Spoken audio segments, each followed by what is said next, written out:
पढ़ली ना लिखली ता देबै का परीक्षा बाजी हसे हु बतिया देहु तू बताई नीति सचाचा। देखी कोरोना में मैट्रिक इंटर के छात्र के मुंह से का आवाज आवता भैया लगा दे तोरी दाम आई इधर पे चमक के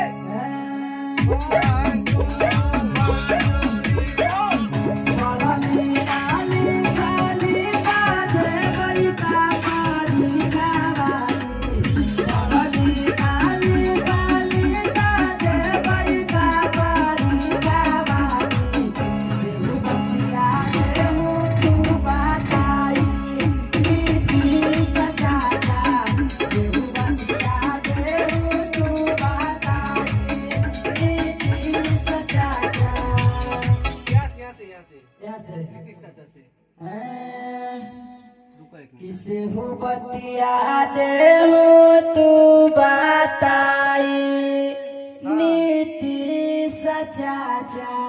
हाँ भाई ऐसे चिपक के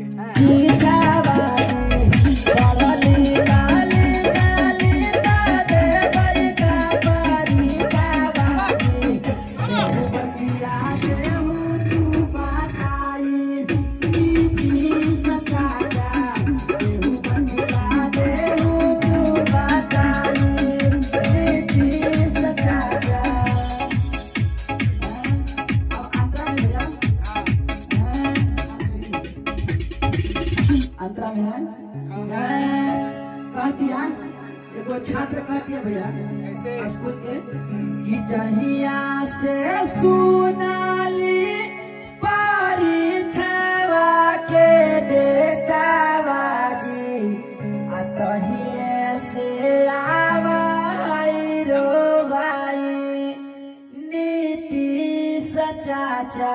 देखिए मैट्रिक इंटर का एग्जाम हो रहा है, लड़का लड़की लोग पढ़े नहीं है तो छात्र के मुंह से एक सेट सुना रहा है। आइए कि जहिया से सुनाली परीक्षावा के डेटाबाजी अतहिए से आवाई रो भाई नीति सचाचा।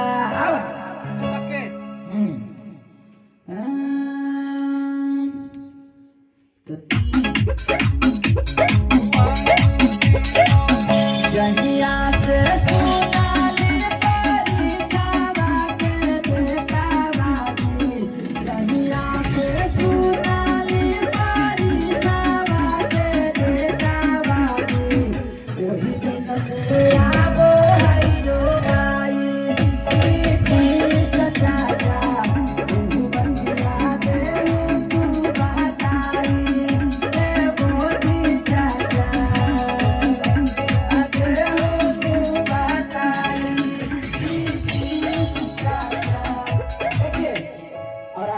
लड़के कि स्कूला कोचिंग सब बंद करा बैला हूँ जी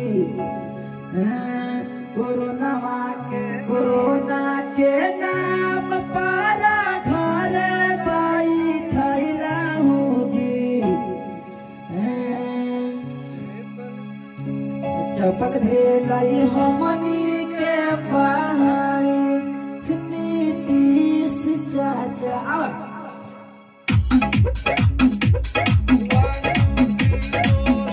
स्कूला कोचिंग सब बंद करा बैला हूँ जी कोरोना के नाम पर घर बैठला हूँ जी चौपट भेल हमनी के पढ़ाई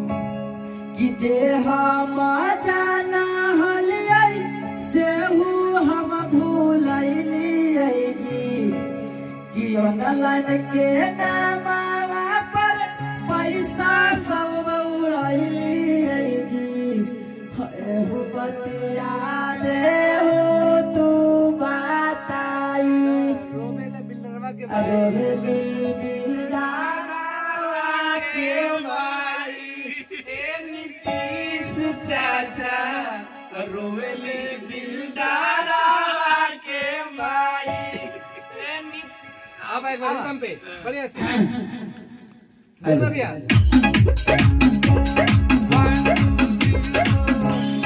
सादा